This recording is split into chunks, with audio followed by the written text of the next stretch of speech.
ये मेरा पुत्र यहाँ पे पूरा एक हमारे पास सीरीज़ आ गई है अरे की, जिसमें हमने अब डेटा को सेव करवाना है।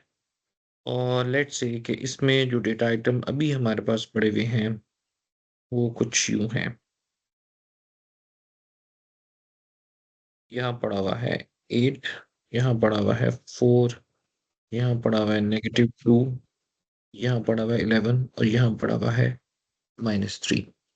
ये कुछ डेटा आइटम्स हैं जो हमारे पास सेव्ड हैं और हमने इनको अब अरेंज करवाना है असेंडिंग ऑर्डर में। हमारे पास ये जो डेटा आइटम्स हैं, इनको हम असेंडिंग ऑर्डर में भी अरेंज कर सकते हैं और हम इनको डिसेंडिंग ऑर्डर में भी अरेंज कर सकते हैं।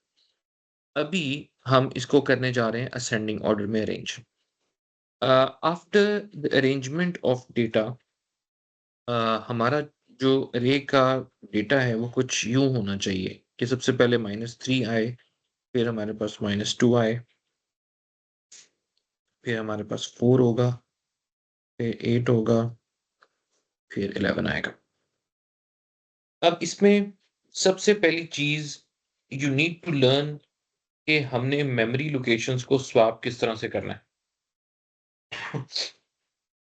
देखिए, हम सपोज़ कर लेते हैं कि एक वेरिएबल है हमारे पास a, उसके अंदर डेटा पड़ा हुआ है 10, एक वेरिएबल है b, उसके अंदर डेटा हमने सेव करवा दिया 5। अब इस डेटा को हमने अब स्वैप करना है। हम ये चाहते हैं कि a वाला जो डेटा है वो b में आ जाए और b का जो डेटा है वो a में चला जाए।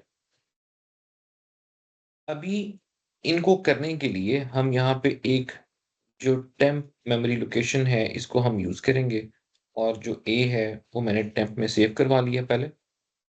फिर उसके बाद ए में मैंने बी को सेव करवा दिया और फिर बी में वापस टेम्प की वैल्यू सेव करा दी।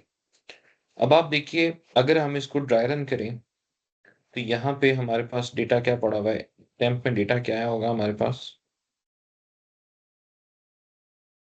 जी, टेम्प में हमारे पास आ गया होगा यहाँ पे 10। अब बी का डेटा क्या था हमारे पास 5, वो हमने ए में सेव करा दिया तो ए में क्या आ गया 5। टेम्प में अब क्या पड़ा हुआ है 10, वो हमने बी में सेव करा दिया तो यहाँ पे 10 आ गया। अच्छा, वैसे ही एक लॉजिकल क्वेश्चन आपसे पूछा जा सकता है कि आपने ए और बी को स्वैप करना है without using third memory location, तो वो आप कैसे करेंगे? हमने थर्ड मेमोरी लोकेशन को यूज नहीं करना और हमने फिर भी ए और बी को स्वैप करना है without using third memory location. इस तरह का कोई क्वेश्चन पास्ट पेपर में आया तो नहीं है, लेकिन इस तरह की कोई एक लॉजिक बन के पास्ट पेपर का एक क्वेश्चन का पार्ट बन सकती है फ्यूचर के अंदर। अब इस तरह का जो क्वेश्चन है जिसमें हमने थर्ड वेरिएबल को यूज नहीं करना, तो उसमें हम कैसे करेंगे? हमारे पास एक स्टेटमेंट है कि हम यहाँ लिखते हैं a equals to a plus B, फिर हम लिखते हैं a equals to a minus B और फिर यहाँ पे हम लिख देते हैं a equals to a minus B. अब अगर आप इन 3 एक्सप्रेशन से अपने a और b की वैल्यूज़ को गुज़ारते हैं, तो अल्टीमेटली आपकी a और जो b है, ये दोनों वैल्यूज़ स्वैप हो जाती हैं। अभी अगर हम इसको एग्ज़ीक्यूट करके देखें, तो हमारे पास इस टाइम पे a की वैल्यू क्या है? 10, b की वैल्यू क्या है? 5, तो a की वैल्यू क्या हो जाएगी? 15। अब हम सेकंड एक्सप्रेशन पे आते हैं, ऑन दिस वन। अब यहाँ पे a की वैल्यू हमें क्या मिलेगी? 15 और b की वैल्यू हमें क्या मिलेगी? 5। अब 15 माइनस 5 करेंगे तो b में डेटा क्या आएगा हमारे पास? 10 और a में भी हमारे पास क्या पड़ा हुआ है? 15। तो यहाँ पे अब b की वैल्यू क्या होगी? 10। तो a माइनस b करेंगे तो हमारे पास अब a की वैल्यू क्या आएगी? 5। तो इस तरह से हम a और b को स्वैप कर सकते हैं without using third memory location. लेकिन ये पूरा प्रोसेस कब होगा? जब हमारे पास डेटा इंटीजर फॉर्म के अंदर मौजूद है। हम इंटीजर्स की बात कर रहे हैं। हम स्ट्रिंग्स की बात नहीं कर रहे, हम कैरेक्टर्स की बात नहीं कर रहे, हमारे पास जो डेटा है वो डिजिट की फॉर्म के अंदर मौजूद है। तो तब हम ये वाला पार्ट करेंगे। अच्छा जी, अब चलते हैं अपने इस थोड़ी-सी वर्किंग के ऊपर। आज पहले हम इसको अंडरस्टैंड करेंगे बहुत ज़्यादा डीपली कि बबल सॉर्टिंग इनएफिशिएंटली कैसे होती है और उसके अंदर हमारे पास ड्रॉबैक्स क्या-क्या आते हैं और हम एफिशिएंट की तरफ क्यों मूव करते हैं। ये आज का हमारा मेन पॉइंट है। सर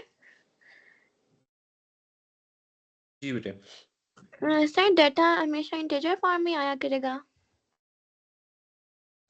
इसमें जो कंपैरिज़न होता है क्या कहते हैं इसमें इंटीजर्स में भी होता है लेकिन स्ट्रिंग्स के अंदर भी कंपैरिज़न आ रहे होते हैं।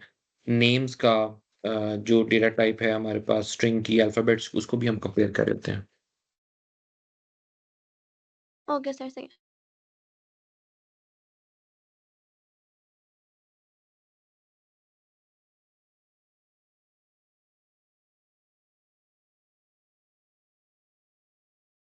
अच्छा जी, अब सबसे पहली चीज़ हमने इसकी जो वर्किंग है उसको अंडरस्टैंड करना है। What we are now going to do is first of all हमारे पास जो पहला डेटा आइटम मौजूद है, हमने उसको पिक करना है, उसको कंपैरिज़न करना है with the next data item.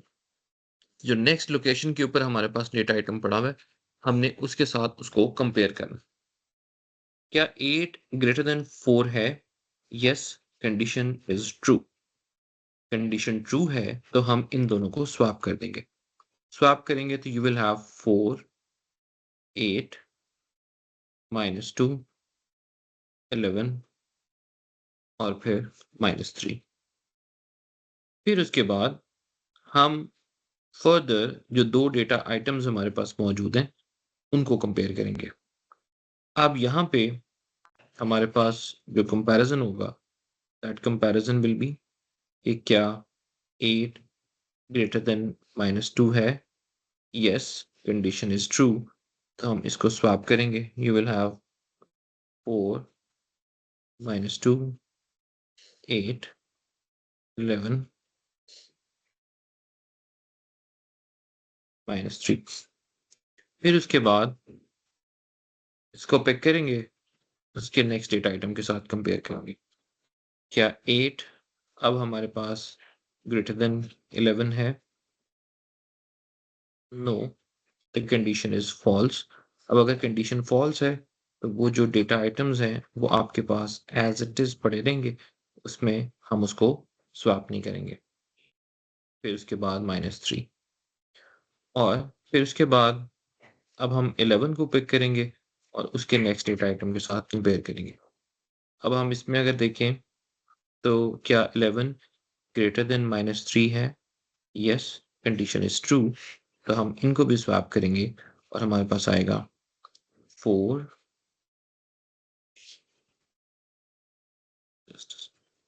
हमारे पास आ जाएगा 4 -2, 8 -3 और 11। अब इस पूरे प्रोसेस के अंदर अगर हम देखें, तो हमारे पास एक डेटा आइटम ऐसा है जो अपनी सही लोकेशन पर पहुंच चुका है और वो सही लोकेशन पे डेटा आइटम कौन सा पहुंचा है उसको अगर हम देखें, तो वो है हमारे पास दिस 11। अभी भी हमारे पास जो बाकी डेटा आइटम्स हैं, अगर हम उनको देखें, तो वो अभी भी सॉर्टेड ऑर्डर में नहीं मौजूद। वो डेटा आइटम कौन से हैं? वो ये सारे डेटा आइटम्स हैं। अभी इस पूरे डेटा आइटम्स को दोबारा से अरेंज करने की ज़रूरत है। Okay, fine. अब क्या करें फिर?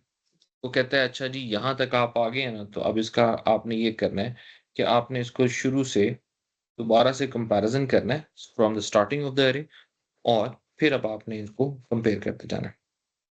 ओके जी, फाइन, हम करते हैं दोबारा से। अब हमारे पास पहला डेटा आइटम क्या पड़ा हुआ है? अगर हम देखें, हमने स्टार्ट कहाँ से करना है? हमारा जो स्टार्ट है वो इसी पोज़ीशन से होगा, इसी पोज़ीशन से हमने आगे लेके जाना है। अब हमारे पास जो डेटा आइटम है सबसे पहले वो मौजूद है 4। हम 4 को कंपेयर करेंगे with the next data item, वो है -2। अब हम इसको स्वैप करेंगे क्योंकि कंडीशन ट्रू है। -2, 4 and then we will have 8 and then -3 and then 11। फिर हम अब कंपैरिजन करेंगे उससे नेक्स्ट डेटा आइटम को। उससे नेक्स्ट डेटा आइटम अगर हम देखें तो हमारे पास 4 है और 8 है। क्या 4 ग्रेटर देन 8 है? No, the condition is false.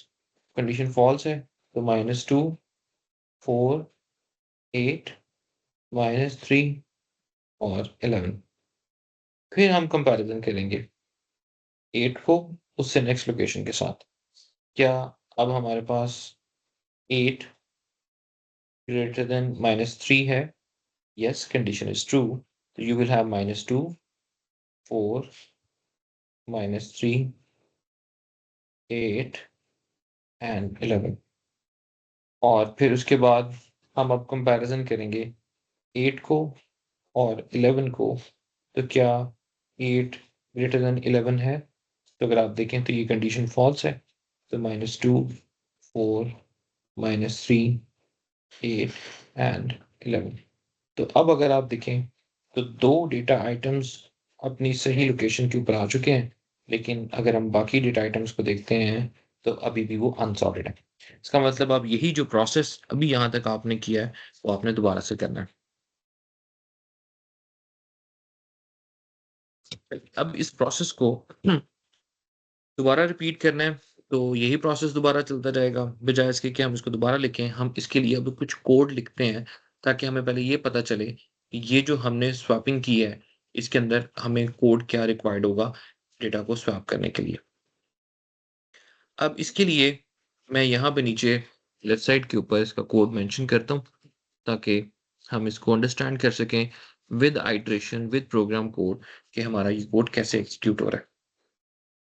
तो यहाँ पे मैंने एक फॉर लूप को यूज़ किया है।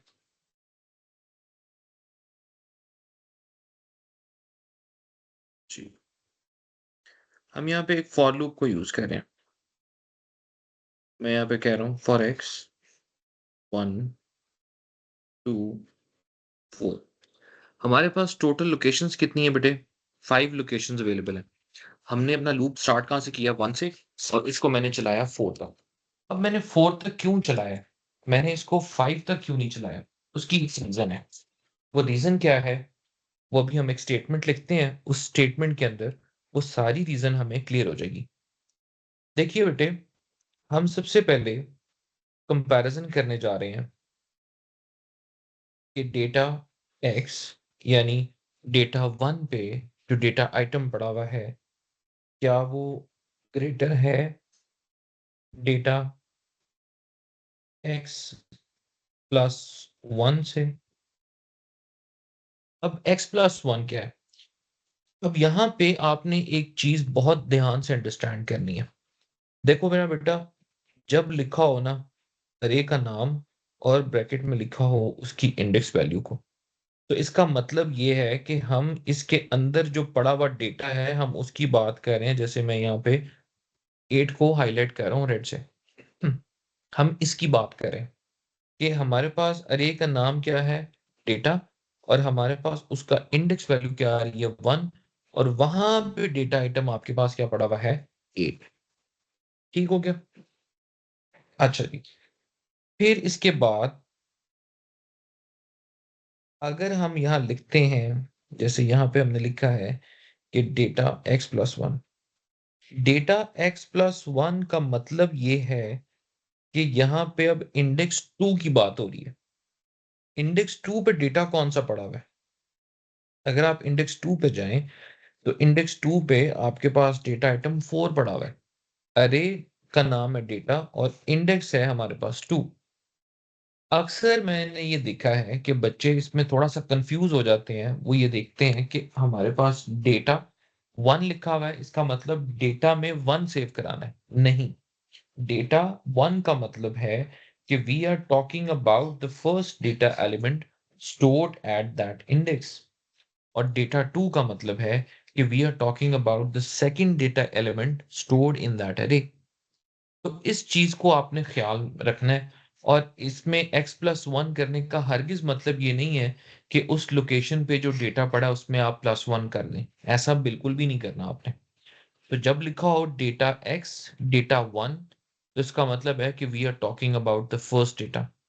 तो अभी अगर हम देखें when we have x equals to 1, मैं यहाँ पे ऊपर इसके साथ साथ यहाँ पे मेंशन भी कर रहा हूँ, इसको भी आप जरा गौर से देखते जाइएगा कि जब आपके पास x की वैल्यू 1 है, जब x की वैल्यू 1 है तो फिर आपके पास कंपैरिजन कौन सा हो रहा है ये वाला जिसको मैंने येलो से बॉर्डर लाइन किया। क्या 8 ग्रेटर देन 4 है? Yes, condition is true. तो इसका मतलब क्या है कि हमने अब डेटा को स्वैप करना है। तो स्वैप करने के लिए मैं टेम्परेरी एक वेरिएबल यूज करता हूं और मेरा बेटा इसके अंदर हम लिखते हैं डेटा एक्स। ये फर्स्ट लोकेशन का जो डेटा है आप उसको पिक करें और आप उसको पिक करके एक टेम्परेरी वेरिएबल के अंदर सेव करें। फिर उसके बाद अगला काम क्या है, क्योंकि वो डेटा आपने टेम्परेरी में सेव कर दिया है, तो जो नेक्स्ट लोकेशन का डेटा है आप उसको फर्स्ट लोकेशन पे सेव कर दें।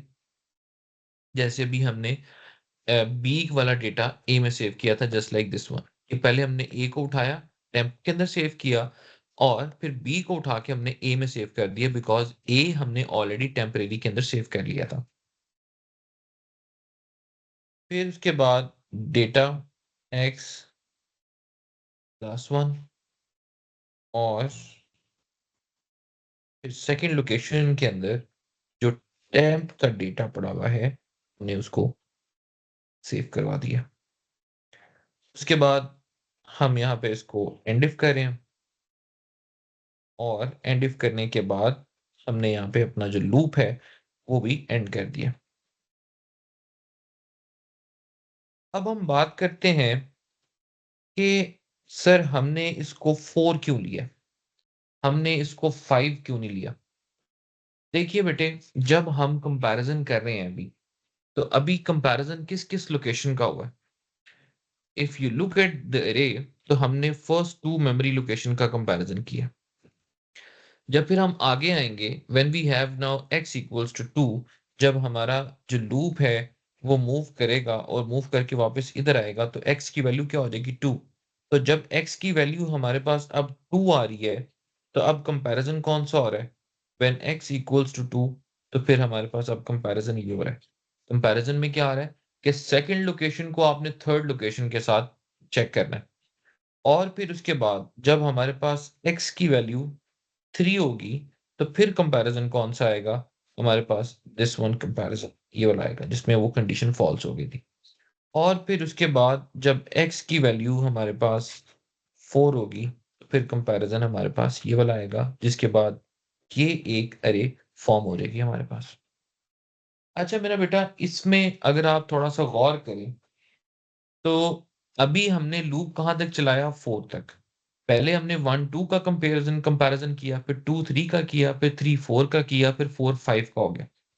अगर मैं इस पॉइंट के ऊपर इंडेक्स रखूं 5, तो होगा क्या कि ये जो स्टेटमेंट हमने कंपैरिजन की लिखी है इफ वाली, इसमें हमारे पास कंपैरिजन स्टेटमेंट क्या बनेगी कि वो कहेगा कि डेटा 5 को आप कंपेयर कर रहे हैं विद डेटा 6।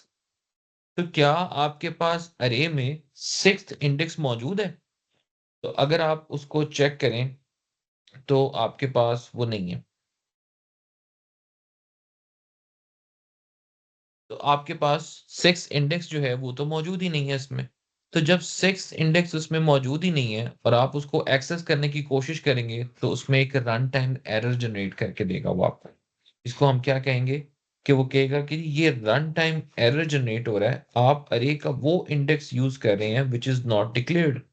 आप अरे का वो इंडेक्स यूज करना चाह रहे हैं जो आपने at the time of declaration mention ही नहीं किया था। तो जब आपने वहां पे मेंशन ही नहीं किया, तो फिर क्या होगा, उसमें आपका रन टाइम एरर आ जाएगा। इस वजह से जब भी हम ये लूप लगाते हैं तो वो one less than the total location लगाते हैं, स्पेशली वो लूप जिसके अंदर हमने स्वैपिंग करनी होती है, हमने डेटा को स्वैप करना होता है।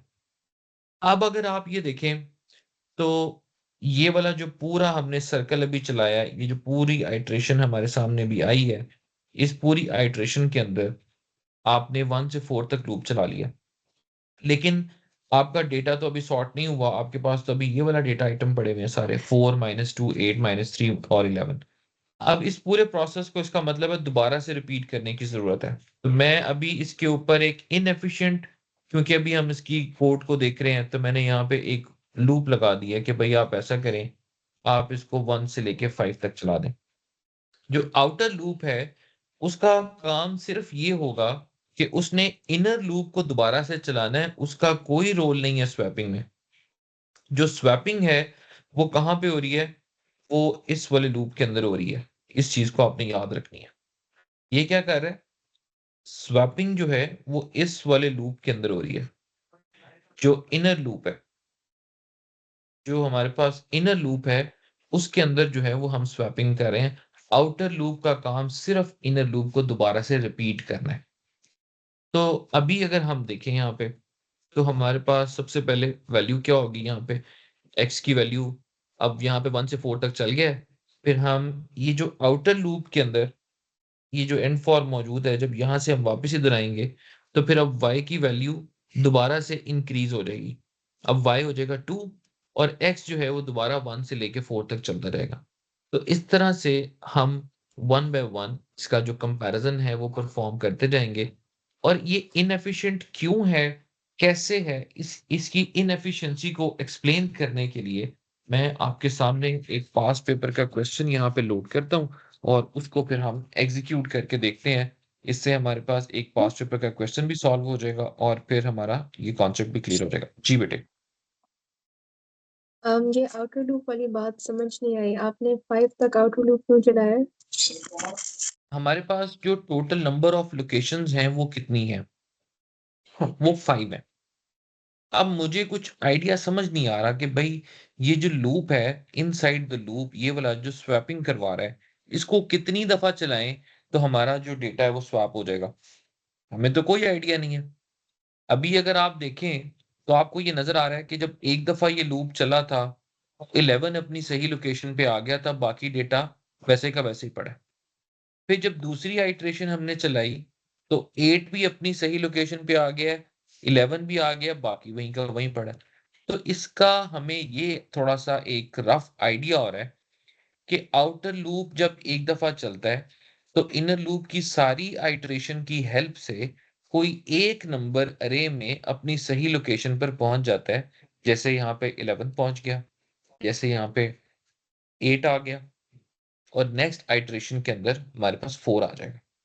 तो इस चीज को बस एक आइडिया लगाने के लिए कि अच्छा इस तरह से हो सकता है। अभी ये इनएफिशिएंट है क्योंकि इसके अंदर एक्स्ट्रा इटरेशंस भी आएंगी, तो हमने उसको टोटल नंबर ऑफ एलिमेंट्स पे चला दिए कि जितने टोटल नंबर ऑफ एलिमेंट्स हमारे पास मौजूद हैं उतने टाइम्स इस लूप को आपने एग्जीक्यूट करना है। क्योंकि जब ये आउटर लूप एक दफा चलता है तो उसकी वजह से इनर लूप 4 टाइम्स चलता है, और एक डेटा एलिमेंट को अपनी सही लोकेशन पर जाके प्लेस करके आता है। तो इससे हमें पता चला कि अच्छा ऐसा हो सकता है कि 5 अगर वैल्यूज हैं तो 5 टाइम्स हमें इनर लूप को दोबारा से चलाना पड़ेगा। जी बेटे, ये पार्ट क्लियर हो गया आपको?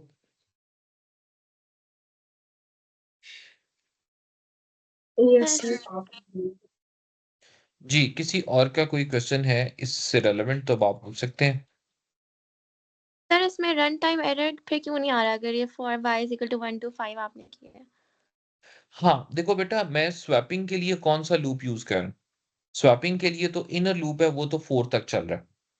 आउटर लूप किसी भी जगह पे अरे के इंडेक्स को रिप्रेजेंट नहीं कर रहा। जो इनर लूप है, जो x है, अगर वो 5 तक चलेगा तो that will represent N index value of this अरे। इंडेक्स लूप, इनर लूप जो है वो चल रहा है मैक्सिमम 4 तक। जब वो 4 तक चल रहा है तो यहाँ पे x की वैल्यू कभी भी 4 से ज्यादा या 5 से ज्यादा एक्सीड नहीं हो सकती जब हम कंपैरिजन कर रहे हैं। तो इसके अंदर आप यहाँ पे अगर देखें, x जो यूज हो रहा है वो इनर लूप में है, जो y है वो आउटर लूप में है। y किसी भी पॉइंट के ऊपर इंडेक्स वैल्यू के तौर पर यूज नहीं हो रहा। जब y यहाँ पे as an index value use नहीं हो रहा तो इसका क्या मतलब हुआ? हाँ जी, इसका क्या मतलब हुआ कि वो उसका कोई रोल नहीं है अरे के इंडेक्स को रिप्रेजेंट करने में। उसका सिर्फ और सिर्फ काम इतना है कि उसने इनर लूप को दोबारा से चलाना है ताकि जितने एलिमेंट्स हमारे पास मौजूद हैं उतने टाइम वो लूप चले और सारा का सारा जो डेटा है वो सॉर्ट हो जाए, बस दैट्स इट। तो सर 5 दफा चलाने का बस उसका काम है। जी, उसने इनर लूप को 5 टाइम्स एग्जीक्यूट करना है। अच्छा ठीक है सर। ठीक है जी।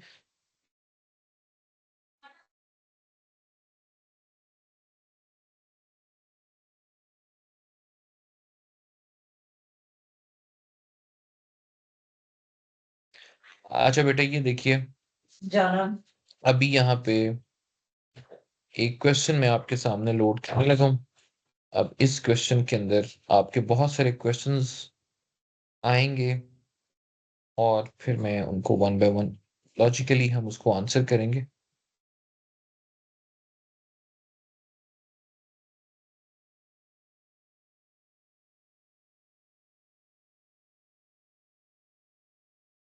अब आप यहाँ पे कहेंगे कि सर यहाँ पे तो 4 एलिमेंट्स हैं, आपने 5 क्यों चला लिए? उसका भी आंसर करते हैं आपको।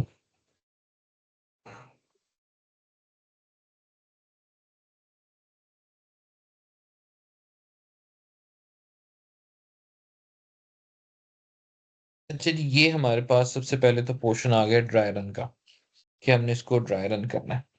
ठीक है, पहले तो हम अभी इसको ड्राई रन करते हैं और फिर आते हैं दूसरे क्वेश्चन की तरफ कि हमने इसको कितनी दफा चलाना है। मैं इसको थोड़ा सा जूम इन कर लूं। ये जी, आई होप कि आपको ये कोड जो है वो बड़ा साफ डिस्प्ले हो रहा होगा। अच्छा जी, इसको बड़ी कंसंट्रेशन के साथ समझना है क्योंकि किसी एक पॉइंट के ऊपर आपकी कंसंट्रेशन लूज होगी तो वो सारा जो पैटर्न है वो समझ नहीं आएगा। First of all for loop है, आई की वैल्यू क्या होगी 1, इधर आपके पास 1 आ जाएगा। ये हमारे पास उसका कंपैरिजन है। आई आउटर लूप है, जे इनर लूप है, डब्ल्यू हमारे पास वो टेम्परेरी वेरिएबल है और ये हमारे पास वो अरे है। फर्स्ट इंडेक्स पे 49 है, फिर 98, 36, 70 और फिर 51 पड़ा हुआ है। यहाँ पे सबसे पहले हमारे पास आई की वैल्यू क्या आएगी? I will be equals to 1। फिर उसके बाद जब हम इनर लूप में आएंगे तो अब जे की वैल्यू क्या होगी? वो भी होगी 1। तो यहाँ पे हमने 1 लिख दिया। अब जब जे की वैल्यू 1 है तो हम यहाँ पे कंपैरिजन कर रहे हैं नंबर 1 क्या वो ग्रेटर है नंबर जे प्लस 1 2 से? क्या 49 98 से ग्रेटर है? अगर हम यहाँ पे लिख लें कि 49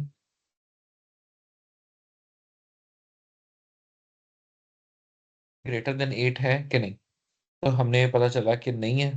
तो यहाँ पे हमने मेंशन कर दिया कि ये जो कंडीशन हमारे पास आई है ये फॉल्स है और जो डेटा है वो एज इट इज अरे के अंदर रहेगा। मैं इसको जानबूझ के दोबारा लिख रहा हूँ ताकि आपको थोड़ा सा आगे चल के समझने में आसानी रहे। अगर आप इसको मेंशन नहीं भी करेंगे तो इट्स फाइन। अब पहले जब तक फॉर लूप कंप्लीट नहीं हो जाएगा इनर लूप आउटर लूप के अंदर उसने नहीं जाना। अब जे की वैल्यू क्या हो जाएगी? फॉर लूप हमें पता है काउंट कंट्रोल लूप होता है, खुद ब खुद इंक्रीज होता है। तो अब जे की वैल्यू क्या हो जाएगी 2। अब अगर हम देखें तो 2 पे हमारे पास डेटा क्या पड़ा हुआ है? 2 पे डेटा पड़ा हुआ है 98 और प्लस 1 करें तो वहां डेटा क्या पड़ा हुआ है 36। क्या 98 ग्रेटर देन 36 है? Yes, condition is true. अब अगर ये कंडीशन ट्रू है तो यहाँ पे हमने मेंशन करना है कि ये कंडीशन ट्रू है। फिर उसने कहा है नंबर्स जे, यानी जे की वैल्यू 2 है तो नंबर 2 पे जो डेटा पड़ा है उसको डब्ल्यू में सेव करवा दें। तो डब्ल्यू में हमारे पास आ रहेगा 98। फिर उसके बाद क्या होगा? उसने कहा है जे प्लस 1 का जो डेटा है वो आपने प्रीवियस इंडेक्स के ऊपर सेव कर देना है, यानी 36 इधर आ जाएगा और फिर उसके बाद जो W का डेटा है वो आपने +1 पे सेव करना है, तो 98 आपके पास इधर आ जाएगा। और जो बाकी डेटा है वो आपका एज इट इज रहेगा, उसमें कोई फर्क नहीं आ रहा। अब एंड फॉर से मूव करेंगे, वापस ऊपर आएंगे। अब J की वैल्यू क्या हो जाएगी?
जी बेटे, आपको मेरी आवाज आ रही है?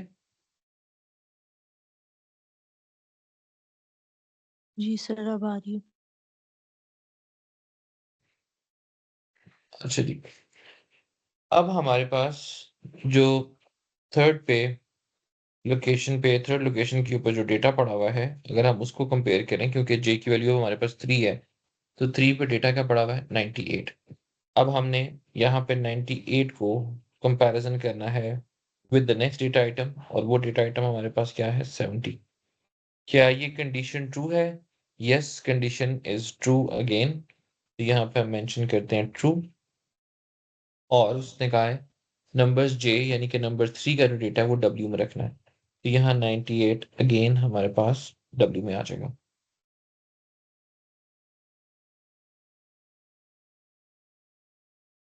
अब इसी तरह से 1 बाय 1 हम अपने डेटा को कंपैरिजन करते जाएंगे, और वो जो डेटा आइटम्स हैं हमारे पास वो 1 बाय 1 इसमें रिप्लेस होते जाएंगे। अच्छा, अजान का एक क्वेश्चन आया है कि अजान ने कहा है कि सर आई क्यों नहीं इंक्रीमेंट हो रहा J के साथ साथ? देखिए बेटे, जब I 1 था ना, अब J ने स्टार्ट होना है 1 से 4 तक चलना है। जब तक J आपका कंप्लीट एग्जीक्यूट नहीं हो जाता, वो आउटर लूप में नहीं जाएगा। पहले हम इनर लूप को कंप्लीट करेंगे और उसके बाद फिर हम आउटर लूप में जाएंगे, इसलिए आई इंक्रीमेंट नहीं हो रहा इस पॉइंट पे। फिर उसके बाद हमने इसको स्वैप करना है, तो you will have 70 over here, 98 over here, फिर उसके बाद आ जाएगा 51, 36, और फिर आ जाएगा 49 एज इट इज। फिर एंड फोर से वापस ऊपर जाएंगे, और फिर हमारे पास J की वैल्यू जो है वो हो जाएगी 4। अब 4 पे डेटा क्या पड़ा हुआ है? 98, और +1 पे करेंगे तो वहां डेटा क्या पड़ा हुआ है? 51। क्या 98 ग्रेटर देन 51 है? Yes, condition is true. अगर ये कंडीशन हमारी ट्रू है, तो अब हमने इसका डेटा पहले उठा के W में सेव करना है, तो यहाँ पे आ जाएगा 98, और फिर इन दोनों को स्वैप कर देना, तो यू विल हैव 51 एंड 98, और जो बाकी डेटा आइटम है वो एज इट इज आ जाएगा। अब आप देखिए, इनर लूप ने कहां तक चलना था? 4 तक, तो वो 4 तक चल गया। इसके बाद J जब इंक्रीमेंट होगा तो J तो आउटर लूप से बाहर चला जाएगा। इसका मतलब अब हमारा जो इनर लूप है वो 100% कंप्लीट हो गया। जब इनर लूप सर हमारा कंप्लीट हो गया, जी, सर थर्ड वाला फॉल्स नहीं होना चाहिए था। थर्ड वाला बेटे, जब हमारे पास वैल्यू 3 थी ना, तो उस टाइम पे कंपैरिजन था 98 का और 70 का। जब 3 थी तो 98 और 70 का कंपैरिजन था, उसके बाद फिर हमने इनको रिप्लेस किया है। अब जब वैल्यू 4 थी, तो फिर 98 और 51 का कंपैरिजन करके यहाँ पे हमने इनको सेव करवाया। तो जब वैल्यू 4 है, उसमें जो डेटा आइटम है वो प्रीवियस वाले कंपेयर हो रहे हैं, प्रीवियस वाली रो आ रही है। जब वैल्यू यहाँ पे J की 1 है, फिर हम 49 98 को देख रहे हैं। जब वैल्यू 2 है, तो फिर हम 98 और 36 को देख रहे हैं, और फिर यहाँ पे हम उसको लिख रहे हैं। क्लियर हो गया? हाँ जी सर, ठीक है। अब हमारा इनर लूप कंप्लीट हो गया 1 से 4 तक। अब हमने मूव करना है आउटर लूप की तरफ। हमेशा एक बात याद रखनी है कि आउटर लूप की एक आइटरेशन में इनर लूप की सारी आइटरेशन कंप्लीट होती हैं और वो फिर आउटर लूप में जाता है। आउटर लूप की एक आइटरेशन में इनर लूप की सारी आइटरेशन कंप्लीट होती हैं तो वो फिर आउटर लूप में जाता है, साथ साथ आउटर लूप में नहीं जाता वो। क्लियर हो गया? इस चीज को बड़े गौर से ध्यान से आपने अपने दिमाग में बिठाना है। अच्छा जी, अब ये पार्ट हो गया। इसके बाद अब क्या होगा? अब हमारे पास जो आई है उसकी वैल्यू भी इंक्रीमेंट हो जाएगी। आई की वैल्यू क्या हो जाएगी? 2। और जे की वैल्यू जो है वो दोबारा स्टार्ट होगी और वो स्टार्ट होगी 1 से। अब हमारे पास वैल्यू क्या है? 1। अब हमने स्टार्ट कहां से करना है? हमने अब इस आइटरेशन को इस लाइन से ऑनवर्ड्स लेके चलना है। हमने शुरू से नहीं देखना, क्योंकि यहां तक तो हम आ गए हैं भाई। अब हमारे पास देखें तो फर्स्ट इंडेक्स के ऊपर डेटा कौन सा पड़ा हुआ है? शानजे आप बताइएगा, हम कहां से स्टार्ट करेंगे?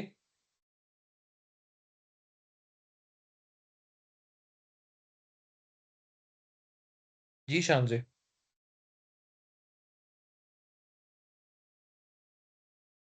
सर सर मुझे बात नहीं समझ आ रही।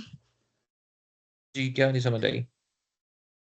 सर जैसे अब अगर 36 था तो 36 और 70 का कंपैरिजन नहीं होना चाहिए था। 36 था और 70 के साथ, जैसे मैंने आपको थर्ड वाले का कहा था। नहीं मेरा बेटा, देखिए यहाँ पे आपकी जे की जो वैल्यू है वो इंक्रीमेंट होती जा रही है ना। First of all we have J equals to 1। जब जे 1 है तो फिर हम कंपैरिजन किस किस को कर रहे थे? 49 को और 98 को ना।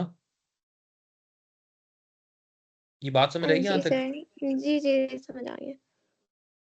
49 या क्या ग्रेटर है 98 से? बताइए। नहीं। फॉल्स हो गया। अब जे की वैल्यू क्या हो गई? इंक्रीमेंट हुई और वहां वैल्यू क्या आ गई है? 2। 2। 2 पे डेटा क्या पड़ा हुआ है? 98। उसको कंपैरिजन किसके साथ करना है? 36 के विद द साथ। नेक्स्ट डेटा आइटम ना, 36 के साथ। जी क्या 98 ग्रेटर देन 36 है? जी condition sir, is true. True. तो हमने इन दोनों को स्वैप कर दिया। जब इन ठीक दोनों है। को स्वैप किया करने के बाद फिर जे की वैल्यू इंक्रीमेंट हो गई, 3 हो गई। जी। अब 3 पे क्या पड़ा हुआ है? 36। 3 पे अच्छा 98। हमने इधर देखना है, प्रीवियस अच्छा वाले को सही। नहीं देखना। अच्छा जो ठीक है सर, चेंज मुझे हो रहा है लगा उसको आपने। देखना है। अच्छा सही है सर। ठीक है। अब आगे जब हमारे पास दोबारा जे की वैल्यू 1 है तो हमने अब कहां से देखना है? इस पॉइंट से। अब हमारे पास जे पे 1 पे क्या पड़ा हुआ है? 49। 49। अब हम उसको कंपैरिजन करेंगे with the next index value. वो इंडेक्स वैल्यू क्या है? 36। क्या 49 ग्रेटर देन 36 है? यस, द जी सर। Condition is true. अब अगर ये कंडीशन ट्रू है तो उसने कहा है कि नंबर जे पे अभी वैल्यू 1 है तो 49 को उठा के डब्ल्यू में सेव कर। तो यहाँ पे हमारे पास 49 आ जाएगा और उसके बाद फिर हम इसको स्वैप कर देंगे। तो 36, 49, 70 और बाकी जितने भी डेटा आइटम्स हैं वो एज इट इज रहेंगे आपके। फिर क्या होगा? यहां से वापस अब इनर लूप में जब तक खत्म नहीं होना हमने इनर लूप में ही रहना है। जे की वैल्यू क्या हो जाएगी? 2। अब 2 पे डेटा आइटम क्या पड़ा हुआ है? 49। और उससे आगे डेटा आइटम क्या पड़ा हुआ है आपके पास? अगर आप वो देखें तो उससे आगे डेटा आइटम आपके पास पड़ा हुआ है 70। क्या 49 ग्रेटर देन 70 है? जी बताइएगा। नहीं सर। फॉल्स हो गया ना।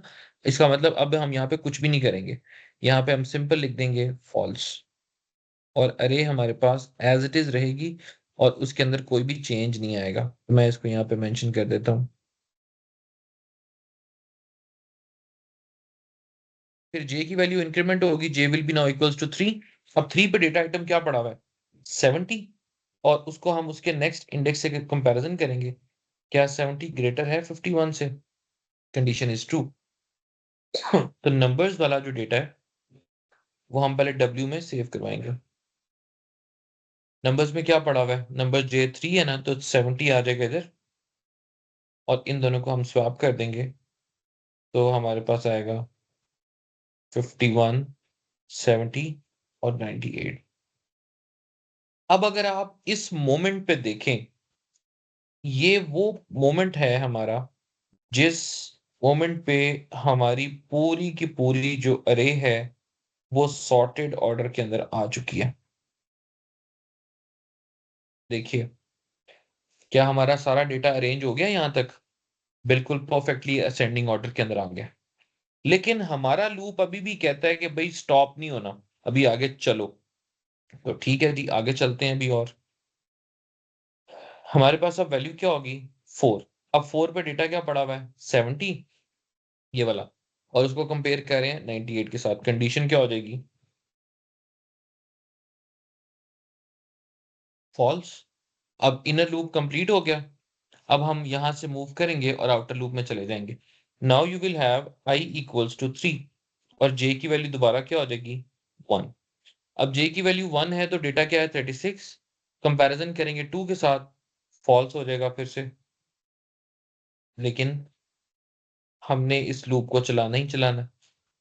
अब जब जब आप इस लूप को आगे चलाएंगे, क्योंकि ऑलरेडी सारा का सारा डेटा जो है वो स्वैप हो चुका है, लेकिन हमेशा वो अब कंपैरिजन करेगा, क्योंकि हमने इसके अंदर काउंट कंट्रोल लूप लगाया हुआ है, और काउंट कंट्रोल लूप तब तक खत्म नहीं होता जब तक वो अपनी कंप्लीट आइटरेशंस नहीं कर लेता। इसका मतलब यहां तक अभी हमारे पास जितना पोर्शन आया है उसमें वो सारी की सारी जो वैल्यूज हैं वो फॉल्स आ रही हैं, उसमें कोई भी कंपैरिजन ट्रू नहीं हो रहा।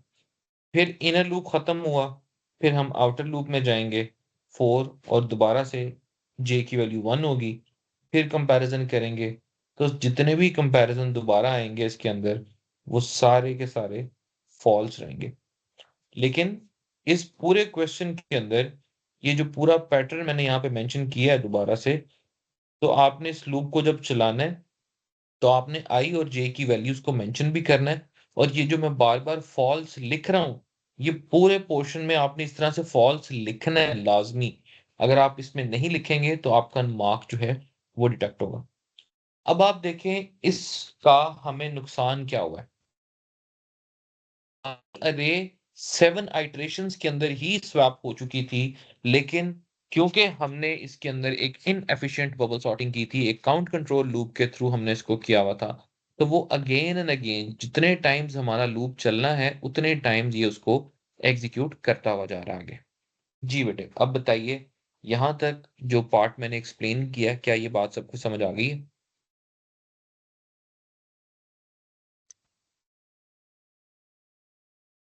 As